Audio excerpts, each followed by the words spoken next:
مرشح xildhibaan Mubarak Cabdi Ismaaciil oo sharaxan golaha deegaanka ee degmada Cerigabo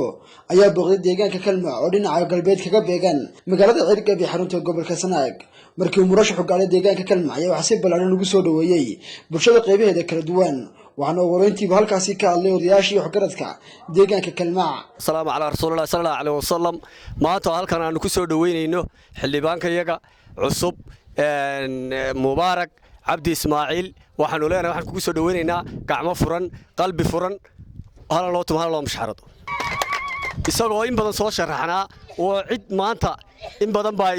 aan cid inooga horeyn codka uu inoo weydiisanayo oo yiri waan sharaxnaa codka siiya codka soo siin mayno inaynu soo dhaweyno macallinkii maamulihii xildhibaankii madaxweynihii mustaqbalka inaynu soo dhaweyno oo ku soo dhaweyno deegaankiisii oo ah Kalmac halkii uu dhashay halkuu ku dhashay halka laga dooran doono inaynu ku soo dhaweyno soo maaha waxaanu leenahay xildhibaan macallin maamule madaxweyne ku soo dhawow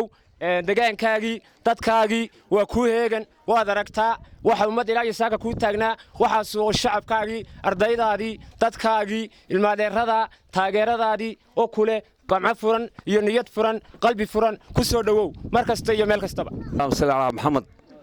waxaanu alla ku soo dhaweynay Mubarak Cabdi Ismaaciil kal iyo laabaanu ku soo dhaweynay macallinkayagii weeye macallinkii magaalada Kalmac la yiraahdo weeye dhalinyaro iyo waayeel iyo marwooyin iyo hablo wax walba waa raacsan yihiin Mubarak Cabdi Ismaaciil oo ahaa macallinkii maaragtay haddii alla baydin magaalada Kalmac allaha ku guuleeyo kii dalkiisa iyo dadkiisa iyo diintiisa ba anfaca allaha ka yeelo اللهم صل على سيدنا محمد مبارك عبد إسماعيل وأنو ربنا أنت يضع يسوس وبحضي وردم يورير كلمعي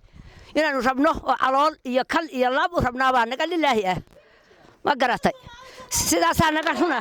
gabagabadina waxa halkaasi ka hadlay Mubarak Cabdi Ismaaciil isagoo nooga mahadceliyay bulshada deegaanka Kalmac soo dhaweynta balaaran ay u sameeyeen intaas ka bacdi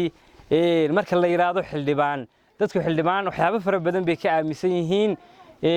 xildhibaan waa nin dadka la hadlin waa nin aan dadka la tashan waa nin dadka yasa laakiin anigu ruuxaantii hortiina waxaan ka ballan qaadayaa inaan ruuxaantii aan hay xildhibaankaas aad wada garanaysaan isku magaalo ku wada nool nin halkan ay la kaftamayo wuxuu yiri de maanta waad nala joogtaa isku firaash baynu ku wada seexanaay de firaashkuna naga yara durkiisan inaan waxaan leeyahay firaashadu way isku soo dhawaanayaan dalkeygana waxaan leeyahay in aan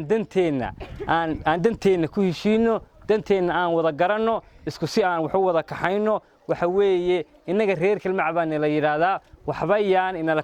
kala gurgurin reer Kalmac baan la yiraahdaa inaynu waxaynu awoodeeda iyo kartideeda aynu leenahay inaynu cid u daba fadhiisano ma aha yeynaan cid kale wax ka dhigin laakiin inagu aynu wax iska dhigno